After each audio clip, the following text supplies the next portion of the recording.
क्योंकि 29 तारीख को हम शमशान घाट में थे और विधेयक को वापस करता है कि कोई योद्धा तो घायल है। उन्हें पता नहीं कितना कितना योद्धा बन के तैयार है। उन्हें ये भी नहीं पता कि घायल शेर की सांसें उसकी दहाड़ से भी खतरनाक होती है। इसीलिए हमें परेशान ना किया जाए, हमारे हक अधिकार को हमने सामने रख दिया जाए। लेकिन यदि ऐसा कुछ हुआ तो अगली सरकार झुमरा के पहाड़ में बनेगी। और बस इमेजिन कीजिए, बस कल्पना कीजिए कि यदि सरकार झुमरा के पहाड़ में बन गई तो रूह कांप उठेगी। मार दीजिएगा, सच बोलते हैं, ईमानदारी से बोल रहे हैं, डर नहीं लगता है, मरने से डर नहीं लगता है, हम ईमानदारी से बोल रहे हैं, हमको बीमार होने से डर लगता है। बीमार हो जाएंगे तो आंदोलन रुक जाएगा, मर जाएंगे तो आंदोलन दुगना रफ्तार से चलेगा। क्योंकि भगत सिंह ने भी कहा था कि मुझे फांसी ना दी जाए, भगत सिंह ने भी कहा था मुझे फांसी ना दी जाए, बल्कि मुझे किसी चौराहे पे खड़ा कर दिया जाए और गोलियों से भून दिया जाए। क्यों कहा था ऐसा पता है? ताकि मेरे बदन पर चलने वाली एक एक गोली को, मेरे शरीर से बहने वाले एक एक लहू के कतरे को देखकर नौजवानों में उबाल आए। इसलिए उन्होंने कहा था हमको फांसी नहीं दिया जाए, बंद कमरे में फांसी ना दिया जाए, यदि हम गुनहगार हैं तो बीच चौराहे में खड़ा कर दिया जाए और गोलियों से भून दिया जाए। आप सभी वही कहेंगे।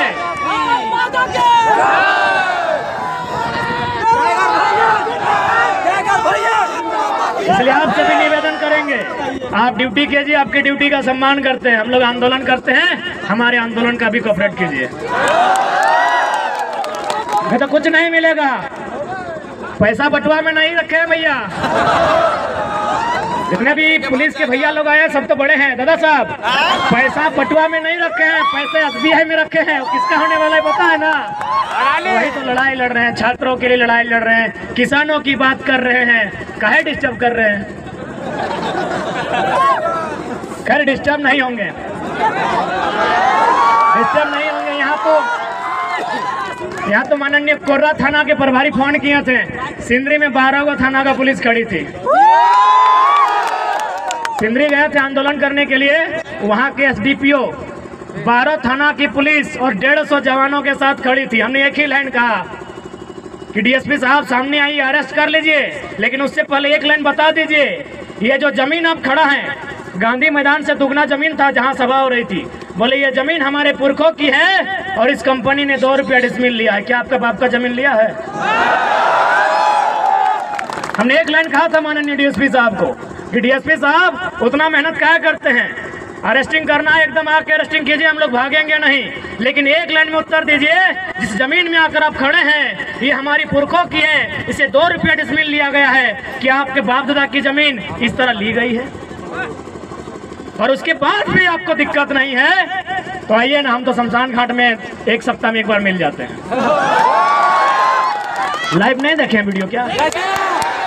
राजभवन से लोग देख रहे हैं, सही बोल रहे, राजभवन से देख रहे हैं। क्योंकि 29 तारीख को हम शमशान घाट में थे और विधेयक को वापस करता है कि कोई योद्धा तो घायल है। उन्हें पता नहीं कितना कितना योद्धा बन के तैयार है। उन्हें ये भी नहीं पता कि घायल शेर की सांसें उसकी दहाड़ से भी खतरनाक होती है। इसीलिए हमें परेशान ना किया जाए, हमारे हक अधिकार को हमने सामने रख दिया जाए। हम उप तक नहीं कहेंगे, लेकिन यदि हमारे हक अधिकार के बीच कोई टकराएगा, वो टकराने वाला कोई क्यों ना हो, हम वही राड़ माटी के राड़ लोग हैं जिन्होंने अंग्रेज को पेट में 1 नंबर करवा दिया था।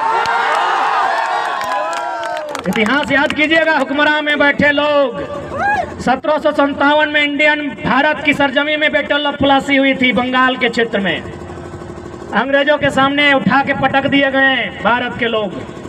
ठीक 7 साल बाद 1764 में बैटल ऑफ बक्सर होता है इसी बिहार में, फिर भारत के लोग अंग्रेज के द्वारा पटक दिए जाते हैं, लेकिन जैसे ही वो मानभूमि में आते हैं चुहाल विद्रोह में उनको हम पैंट में 1 नंबर करा देते हैं। हम वही झारखंड के लोग हैं, हमारे अस्तित्व से नहीं टकराइएगा, हमें हमारा इतिहास मत याद दिलाइएगा। हम भी चाहते हैं वसुधैव कुटुंबकम, हम भी चाहते हैं जियो और जीने दो का सिद्धांत, हम भी चाहते हैं नदी नालों में, पर्वत पहाड़ों में, झील झरनों में प्रेम के गीत गाएं युवा, नौकरियां करें, अपना घर बसाए। हम नहीं चाहते इनके हाथों में हथियार हो, हम नहीं चाहते हैं ये विद्रोही बने, हम नहीं चाहते हैं ये बागी बने। लेकिन यदि ऐसा कुछ हुआ तो अगली सरकार झुमरा के पहाड़ में बनेगी। और बस इमेजिन कीजिए, बस कल्पना कीजिए कि यदि सरकार झुमरा के पहाड़ में बन गई तो रूह कांप उठेगी, रूह कांप उठेगी। सपने में यमराज आएंगे। पहले ही कहा देते हैं हमें परेशान ना कीजिए। हमने किसी का क्या बिगाड़ा है? हमने अपने जीवन का 5 साल, 10 साल, 15 साल इन लॉजों में दिया है। अरे भाइयों की तो छोड़िए, हमारी बहनें, हमारे गांव की लड़कियां, वे भी अपने भाइयों के कंधे से कंधा मिलाकर अपने गांव की पगडंडियों को छोड़कर आई हैं बाप का सहारा बनने के लिए। कितने शर्म की बात है, आपके पास एक पॉलिसी नहीं है। यही एक केरल राज्य है, अगर आप उस राज्य में चले जाएं, उस राज्य के आंकड़े को उठाएं तो आपको मिलेगा कि वहां की बहन यदि घर का त्याग करती है, वहां की बहन यदि घर छोड़कर बाहर जाती है, या तो मास्टरनी बनती है या तो डॉक्टरनी बनती है। लेकिन हमारे झारखंड में भाइयों की तो छोड़िए, बहनों की बात करते हैं, लड़कियों की, बालिकाओं की बात करते हैं, यदि वो घर छोड़ के जाती है दिल्ली में नौकरानी बनती है। ये हम नहीं कह रहे हैं, ये आंकड़े कह रहे हैं। 7500 की 75,000 हम कंफर्म नहीं हो पा रहे हैं क्योंकि थोड़ा मेंटल डिस्टर्ब है। अगर 7500 ही है तो मान के देखिए हमारी 7500 बहनें दिल्ली में दाई का काम कर रही है।